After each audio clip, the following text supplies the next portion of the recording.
ನೋಡಿ, ಇದ್ರ ಬಗ್ಗೆ ಆಗ್ಲೇ ಹಿಂದೆ ಕೂಡ ನಾವು ಮಾತನಾಡಿದ್ದೇವೆ.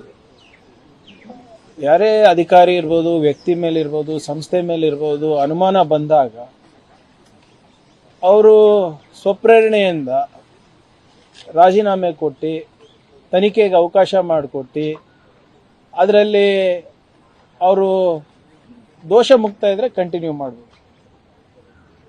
ಆದರೆ ಇಲ್ಲಿ ಎಲ್ಲ ಮೆಂಬರ್ಸು ಕೂಡ ಇವರಿಗೆ ವಜಾ ಮಾಡಬೇಕು ಅಂತ ಹೇಳಿದಾಗ ಇವರು ಹಠ ಹಿಡಿದು ಇಲ್ಲ ನಾನೇ ಇರ್ತೀನಿ ಅಂತ ಹೇಳಿರೋದು ಸರಿ ಇರಲಿಲ್ಲ. ಈಗ ಗವರ್ನರ್ ಅವರೇ ವಜಾ ಮಾಡಬೇಕು ಅಂದ್ಬಿಟ್ಟು ಆದೇಶ ನೀಡಿದ್ದಾರೆ. ಸೊ ಇದರಲ್ಲಿ what ever it is as per procedure ಏನಿದೆ ಮಾಡಿದ್ದಾರೆ.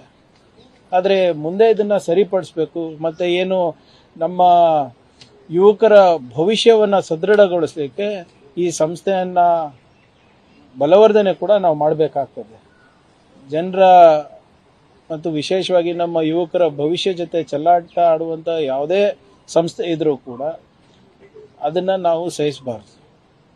ಯಾಕಂದರೆ ಭಾಳ ಕಷ್ಟಪಟ್ಟು ಇವತ್ತು ನಮ್ಮ ಯುವಕರು ಹುಬ್ಳಿ, ಧಾರವಾಡ, ಬೆಂಗಳೂರು, ಡೆಲ್ಲಿ, ಹೈದರಾಬಾದು ಇಲ್ಲೆಲ್ಲ ಹೋಗಿ ಅವರು ಎಕ್ಸಾಮ್ ಪ್ರಿಪರೇಷನ್ ಮಾಡ್ತಾರೆ, ಹಣ ಖರ್ಚು ಮಾಡ್ತಾ ಇದ್ದಾರೆ. ಯಾಕಂದರೆ ಅವರಿಗೆ ಒಂದು ಸರ್ಕಾರಿ ನೌಕರಿ ಇದ್ದರೆ ಒಂದು ಆರ್ಥಿಕ ಹಾಗೂ ಸಾಮಾಜಿಕ ಭದ್ರತೆ ಸಿಗುತ್ತೆ ಅಂದ್ಬಿಟ್ಟು ಅವ್ರ ಕುಟುಂಬದವರಿಗೆ. ಸೊ ಇವತ್ತೇನಾಗಿದೆ, ನಿಜವಾಗ್ಲೂ ಭಾಳ ವಿಷಾದ.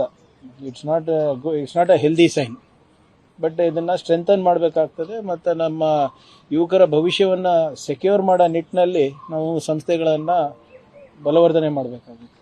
ಸರ್, ಇದು ಕೆಪಿಎಸ್ಸಿ ಹೊಸ ಸಂಸ್ಥೆ ಆಗಿರೋದ್ರಿಂದ ಹೊಸ ಕಾನೂನಿನ ಸರ್ಕಾರ ಕ್ಲೀನ್ ಮಾಡಬೇಕಂತ ರೆಡಿ ಇದೆ. ಬಟ್ ಅದಕ್ಕೆ ನೋಡಿ, ಇದ್ರ ಬಗ್ಗೆ ಸಾಕಷ್ಟು ಚರ್ಚೆ, ಆಲ್ಮೋಸ್ಟ್ 3 ದಿನ ಚರ್ಚೆ ಆಗಿದೆ ಸದನದಲ್ಲಿ. ವಿರೋಧ ಪಕ್ಷದವರು ಅದೇ ಬಯಸ್ತಾ ಇದ್ದಾರೆ, ಆಡಳಿತ ಪಕ್ಷದವರು ಅದೇ ಬಯಸ್ತಾ ಇದ್ದಾರೆ. ಕೇಂದ್ರ ಸರ್ಕಾರಕ್ಕೆ ಒಂದು ಮನವಿ ಮಾಡಬೇಕು, ಜಾಯಿಂಟ್ ಆಗಿ ಏನಾದರೂ ಕಾನ್ಸ್ಟಿಟ್ಯೂಷನಲ್ ರಿಫಾರ್ಮ್ಸ್ ತರಬೇಕಾಗ್ತದ ಇದಕ್ಕೆ, ಅಥವಾ ಇಲ್ಲಿ ನಾವು ಏನಾದರೂ ಒಂದು ರಿಫಾರ್ಮ್ಸ್ ತರಲಿಕ್ಕೆ ಸಾಧ್ಯ ಇದೆ. ಅವೆಲ್ಲ ಕಾನೂನಿನ ಸಾಧಕ ಬಾಧಕ ನೋಡ್ಕೊಂಡು ಮಾಡಿದ್ರೆ ಒಳ್ಳೆಯದು.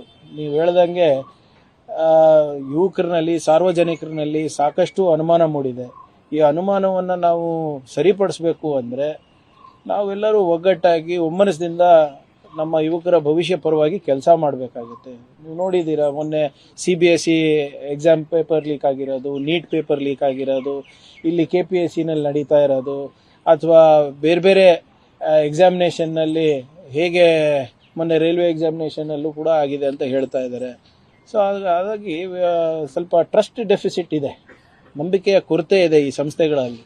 ಇದರಲ್ಲಿ ಒಟ್ಟಾಗಿ ಎಲ್ಲರೂ ಸೇರಿ ಮಾಡೋದು ಸೂಕ್ತ, ನನ್ನ ವೈಯಕ್ತಿಕ ಅಭಿಪ್ರಾಯ. ನಿರ್ಭೀತ, ನಿಷ್ಪಕ್ಷಪಾತ, ವಿಶ್ವಾಸಾರ್ಹ ಸುದ್ದಿಗಳಿಗೆ ಮತ್ತೊಂದು ಹೆಸರಾಗಿರುವಂತ News18 ಕನ್ನಡ ಈಗ ಆಪ್ನಲ್ಲೂ ಲಭ್ಯವಿದೆ.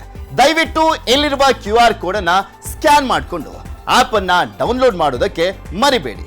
ನಿಮ್ಮ ಬೆಂಬಲ ಹೀಗೆ ಸದಾ ನಮ್ಮೊಂದಿಗಿರಲಿ. ಧನ್ಯವಾದ.